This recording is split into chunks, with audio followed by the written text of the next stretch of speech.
18 বাড়ি জমিদার বাড়ি, ময়মনসিংহ। ময়মনসিংহ জেলার অন্যতম সমৃদ্ধ জনপদ ঈশ্বরগঞ্জ উপজেলার 18 বাড়ি গ্রামে প্রায় 250 বছর পূর্বে দৃষ্টিনন্দন এই 18 বাড়ি জমিদার বাড়ি নির্মাণ করেন জমিদার দীপচন্দ্র রায়। জমিদার দীপচন্দ্র রায় ছিলেন যশোরের জমিদার। তিনি তার নিজ পুত্রের নামে মুক্তাগাছা জমিদারের নিকট থেকে এই জমিদারি কিনে নেন এবং এখানে রাজবাড়ি, পুকুর ও পরিখা খনন করেন। রাজ কর্মচারীদের কাজ করার জন্য যশোর থেকে 18 জন কর্মচারী নিয়ে আসেন। তারা হিন্দু ধর্মের ছিলেন। তাদের জন্য 18টি বাড়ি বা কুঠি নির্মাণ করেন। সেই থেকে এই এলাকা বা জমিদার বাড়ির নাম হয়ে যায় 18 বাড়ি জমিদার বাড়ি। আসসালামু আলাইকুম রহমতুল্লাহ। বন্ধুরা, সবাই কেমন আছেন? আশা করি সবাই ভালো আছেন। ভ্রমণ পথিকের পক্ষ থেকে নতুন একটি কন্টেন্ট নিয়ে হাজির হলাম। যারা এখনও আমার ভ্রমণ পথিক চ্যানেলটি সাবস্ক্রাইব করেননি, বিশেষভাবে অনুরোধ করব চ্যানেলটি সাবস্ক্রাইব করার জন্য। পাশে থাকা বেল বাটনটি প্রেস করে দিবেন, লাইক এবং কমেন্টস করবেন, শেয়ার করে বন্ধুদের দেখার সুযোগ করে দিবেন। তাহলে চলুন বন্ধুরা, আমরা 18 বাড়ি জমিদারের বাড়ির ইতিহাস জানার চেষ্টা করি। 18 বাড়ি জমিদার বাড়িতে 18 বাড়ি বা ঈশ্বরগঞ্জ ডিগ্রি কলেজ প্রতিষ্ঠা করা হয়।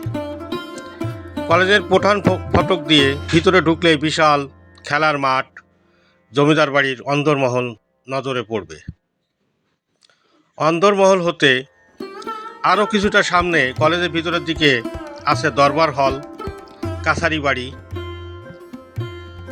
এবং ঐতিহ্যবাহী রানী পুকুর। আপনার অবসরে আপনি ঘুরে আসতে পারেন ময়মনসিংহের ঈশ্বরগঞ্জ থেকে 18 বাড়ি জমিদার বাড়ি দেখতে পারেন। যদিও দেখার মতো তেমন কিছু নাই, জরাজীর্ণ পরিত্যক্ত অবস্থায় পড়ে আছে এই 18 বাড়ি জমিদার বাড়ি। ঢাকার মহাখালী বাস টার্মিনাল থেকে অথবা ঢাকা কমলাপুর রেল স্টেশন থেকে আপনি সরাসরি ঈশ্বরগঞ্জ চলে আসতে পারবেন। সেখান থেকে অটো, রিক্সা বা লোকাল বাহনে করে আপনি পৌঁছে যাবেন এই 18 বাড়ি জমিদার বাড়িতে। বাড়িতে আজ পরিত্যক্ত অবস্থায় আছে। লতা গুল্মের অবস্থান, বট আর পাকুড় স্থান করে নিয়েছে বাড়ির দেওয়াল এবং ছাদে। ছাদগুলো ইতিমধ্যে খসে পড়েছে, দেওয়ালগুলো প্লাস্টারহীন হয়ে আছে। দেখতেই পাচ্ছেন কি অবস্থা এই বাড়ির মন্দিরের। মন্দিরটিও পরিত্যক্ত অবস্থায় আছে। চারিপাশে জঙ্গল হয়ে গেছে, দেখলে মনে হয় কোনো বনাঞ্চল। এখানে সাপ এবং পোকামাকড়ের অভয়ারণ্য হয়ে আছে। এক সময় জমিদার দীপ রায় চৌধুরীর পরিবার এখানে বাস করত। বংশানুক্রমে তাদের আরও কয়েক পুরুষ এখানে বাস করছে। এক সময় এই বাড়িতে এসেছিলেন কবিগুরু রবীন্দ্রনাথ ঠাকুর, কারণ এই বংশের এক জমিদার প্রমোদ রায় চৌধুরী কবিগুরুর শিষ্য ছিলেন এবং ছাত্র ছিলেন।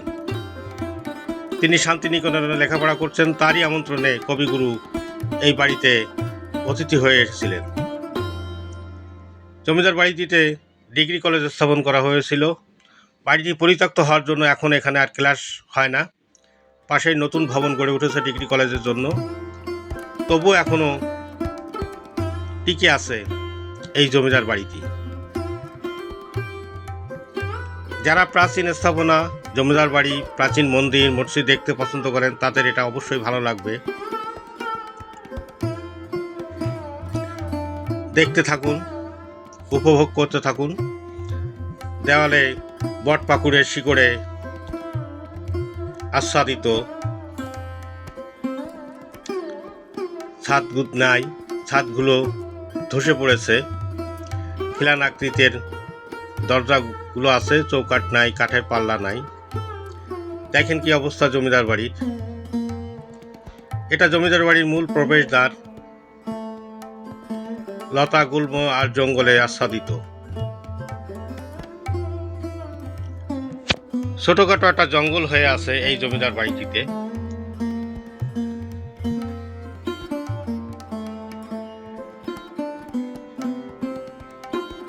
এক সময় ছিল জমিদারদের রাজত্ব আর তাদের জৌলুস,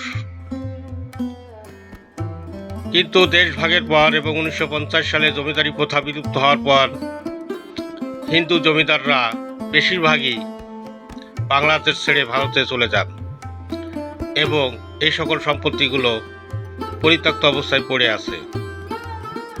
অনেকগুলো জমিদার বাড়ি সরকারের প্রত্নতত্ত্ব অধিদপ্তর অধিগ্রহণ করলেও অনেকগুলোই গ্রহণ করতে পারেনি। এই সেই রানী পুকুর বা রানী দিঘি, এটা জমিদার বাড়ির অন্দরমহলে অবস্থিত। এক সময় জমিদার পত্নীরা এখানে গোসল করতেন, সাঁতার কাটতেন, আজ যা শুধু ইতিহাস।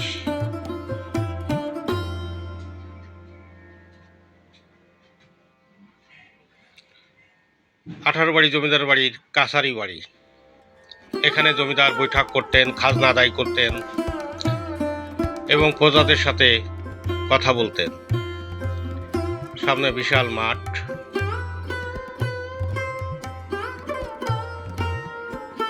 দেখুন কি অবস্থা জমিদার ভবনের।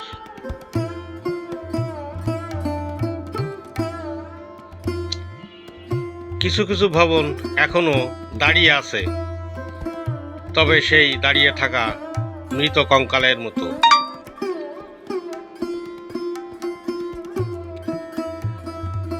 অনেক ধন্যবাদ বন্ধুরা, ভ্রমণ প্রতীকের সাথে থাকার জন্য, পাশে থাকার জন্য, এতক্ষণ ধরে ভিডিও দেখার জন্য।